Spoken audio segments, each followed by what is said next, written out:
Welcome home. You're back quite early today. Well, yeah, I bought sushi for all of us to eat. I was surprised just by getting a reply from my husband, who had been ignoring me for over a month. On top of that, he was holding high quality sushi. Something seemed suspicious. I became more suspicious and secretly swapped my sushi with my mother-in-law's. Oh my, it looks delicious. Let's dig in right away. Come on, eat up. To my surprise, even my mother-in-law started talking to me. There must be something going on. Convinced of this, I pretended to go to the kitchen to make tea, encouraging them to start eating first. Then from behind the door, I watched their reactions. And then, my mother-in-law who ate the sushi started shivering and coughing. Unbelievable words were uttered by them. My name is Susan, 29 years old. I got married to Ryan, whom I met through my father's introduction half a year ago. I grew up with my strict father who hates dishonesty and my gentle yet strong-willed mother. I am, to put it nicely, a serious person, or, to put it badly, someone who can't adjust to the people around me. I have few friends. Even after becoming an adult, I had no romantic experiences. My worried father introduced me to Ryan, who worked at the company where my father was a department head. My father seemed to have high expectations for Ryan. Ryan's first impression was serious and friendly. He listened intently to my father's stories and also engaged me in conversation, making the atmosphere pleasant. Apparently, Ryan had a good reputation at the company. He was trusted by his superiors and got along well with his colleagues because of his friendly nature. At a drinking party, when my father mentioned he had a daughter, Ryan asked to be introduced, and my father was more than happy to oblige. My father seemed a bit excited, thinking that spring had finally come for his daughter in her late 20s. It was the first time I saw my usually serious and strict father so excited. He must have been worried about my future. I wanted to live up to my father's expectations. I had never met a man who talked to me at my own pace like Ryan. As we talked, I became more and more attracted to him, and after a few dinners together, we started dating. During our relationship, I visited Ryan's family home and met his mother several times. She, like Ryan, was friendly and considerate of my nervousness. I thought, if I could marry into this family. And just when I was thinking that, Ryan proposed and we got married. I was so happy at that time. But half a year after our marriage, I couldn't help but regret it. The topic of living together came up as soon as we got married.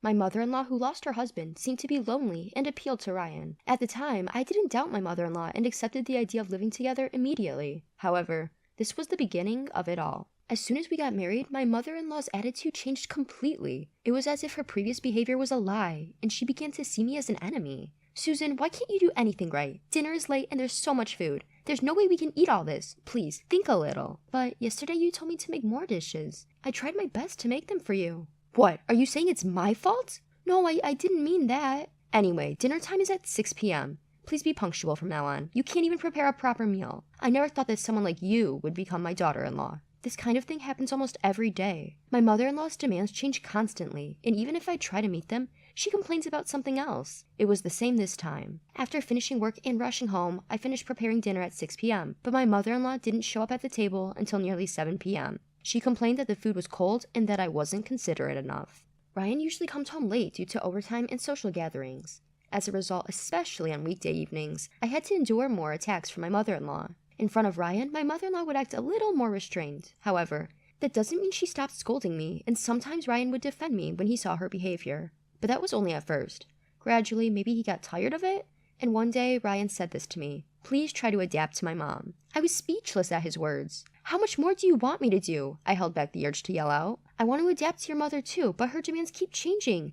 Even if I try to adapt, I can't. Just be flexible. You're an adult. You should be able to handle that much." Ryan coldly dismissed me with those words. The friendly and serious Ryan I knew when we first met was nowhere to be found. The situation was getting worse and worse. Ryan started to side with his mother blatantly. He agreed with her complaints and laughed at me. His mother, on the other hand, directed a triumphant smile at me because her son was on her side. My mother-in-law and Ryan treated me like a maid. On weekends, they would go out together, leaving me with the housework, or they would go out to eat together even though I had prepared dinner. There were also times when Ryan brought home takeout just for him and his mother. The only reason I didn't leave their house was that I didn't want to worry my parents. My parents were delighted when I started dating Ryan. At our wedding, my usually serious father cried. I didn't want to disappoint my parents, who had such high hopes for our marriage, and sent me off with their blessings. Besides, if something happened between Ryan and me, it would affect my father's reputation. So even though my mother-in-law mistreated me and my husband didn't stand by me, I decided I had to endure it and keep going. My only comfort was my pet cat, John. When I said I wanted to bring John, who I had bought before getting married, my mother-in-law didn't like the idea, but I insisted. Now I'm really glad I brought him. After getting married, John comforted me countless times. Somehow, I managed to get through each day until one day, It started suddenly. My mother-in-law and husband started to ignore me. I was puzzled by this sudden change with no warning or reason. No matter how much I tried to talk, I was ignored. Asking for a reason or trying to compromise was all in vain. Even when I tried to talk or did housework, I continued to be ignored. Then, 1 month later, Ryan, who usually comes home around 7 p.m. at the earliest, came home unusually early at around 6 p.m. that day.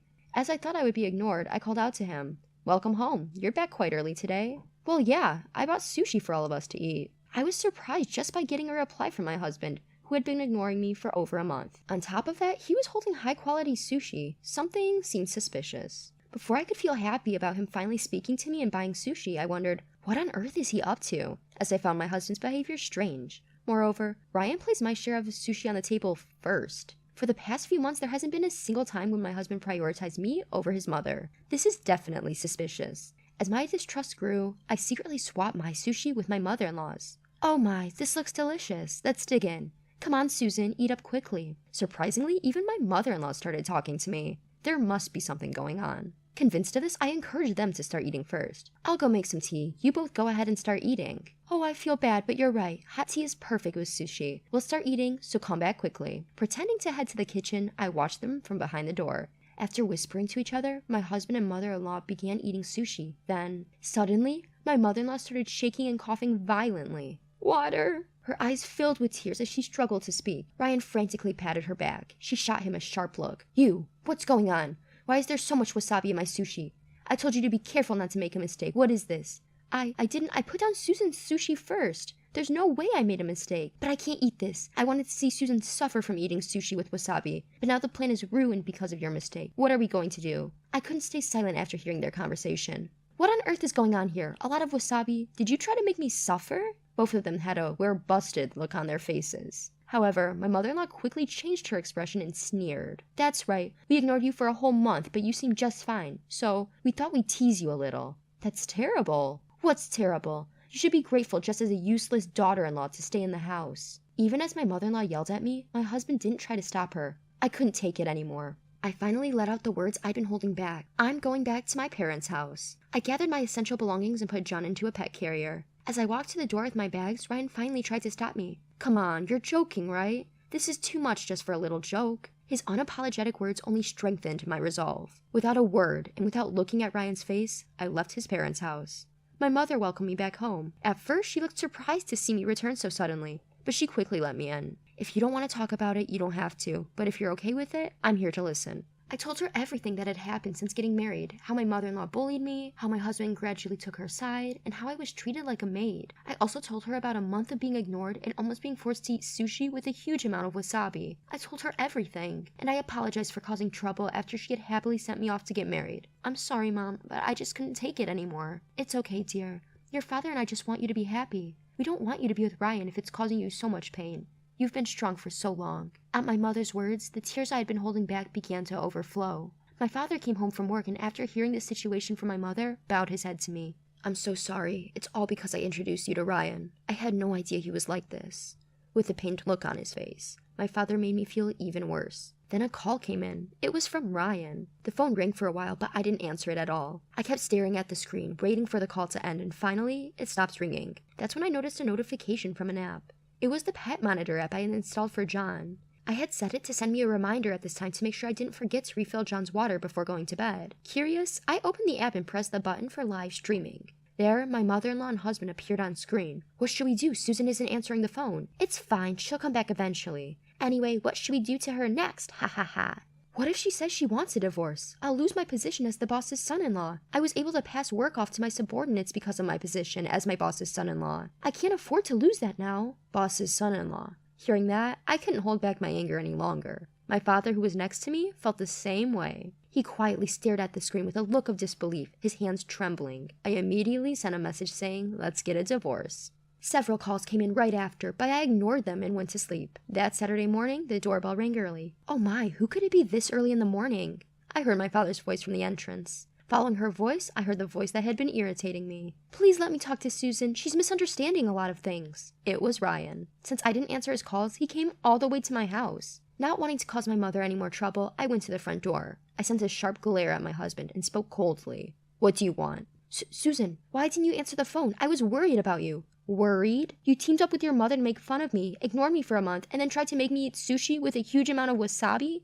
That was... At my accusation, Ryan was at a loss for words. I started to close the front door on him. I'll bring the divorce papers as soon as they're ready. I have nothing more to say to you, so please leave now. Wait, are you serious? You've never been in a relationship with anyone else, right? If we get divorced, you'll never be able to marry again. Are you okay with being alone for the rest of your life? Ryan's words only fueled my anger. I played the recording of the pet monitor footage I had saved last night. My husband, Ryan, was clearly upset after seeing the video. I said to him, "You don't want to divorce just to protect your own position, right? You don't even think of me as your wife. I'd rather be single than be with someone who doesn't care about me and abuses their power to oppress others." I showed a determined attitude. My mother nodded firmly at me, and then I heard my father's voice from behind. "She's right, Ryan. After seeing that video with my daughter, I asked around at the company. It seems you were using your position as my son-in-law to not only push work onto your subordinates, but also make them do unnecessary chores, acting like a king. I guess I still have a lot to learn about judging people." "Please wait, father-in-law. This is not what it looks like. It's my mother. Yes, it's all my mother's orders. She told me to harass Susan and use my position as your son-in-law to push work onto others." "So you really were pushing work onto others?"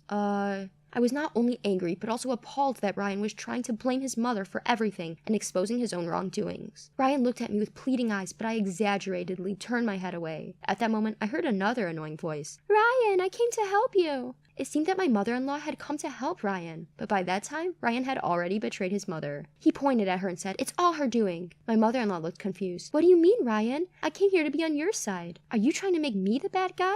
"You are the bad guy. It's all your fault, Mom. If you hadn't harassed Susan, none of this would have happened. We wouldn't be talking about divorce, and I wouldn't be worried about losing my position. Don't blame me. It's all your fault for trying to get rid of me." Both of them kept blaming each other, and my father, my mother, and I had no choice but to watch in astonishment. Their argument didn't seem to end anytime soon. My father, tired of it all, sighed and spoke up. "You two can argue about this at home. I'm disappointed to find out that you, Ryan, are such a despicable person. There was talk of promoting you, but I'm going to cancel that." "What?" Ryan looked at my father with desperate eyes, but my father didn't change his attitude. And then, our divorce was officially decided on the spot. We printed the divorce papers at home and signed them right away. Ryan's misdeeds at work and his divorce from me, the boss's daughter, became well known, and he felt so uncomfortable that he offered to resign. He's been trying to find a new job, but the rumors have spread to other companies in the same industry, and he hasn't been hired. He's trying to switch to a different industry, but it's not going well. After fighting with his mother over this incident, Ryan left his parents' home and started living alone. But he has no money and is living in a shabby apartment. He's doing day labor jobs to get by, barely making it through each day. His mother, who used to dote on him, is now living alone and feeling lonely. The neighbors found out about her mistreatment of her daughter-in-law, and she's living a life without conversation, receiving cold stares. I'm living with my parents again, just the three of us. Now that the burden from my ex-mother-in-law and Ryan is gone, I can focus on my work better than ever before, and I've been given bigger responsibilities. 1 year after the divorce, I see signs of a new spring coming in my life. The person is a junior colleague with whom I successfully completed a project. Since joining the company, we've worked together many times and built a trusting relationship. Until recently, we only talked about work, but lately, I've been invited to meals, and the other day, he asked me out. This time, I want to build a happy family, and I believe that with him, my wish will come true.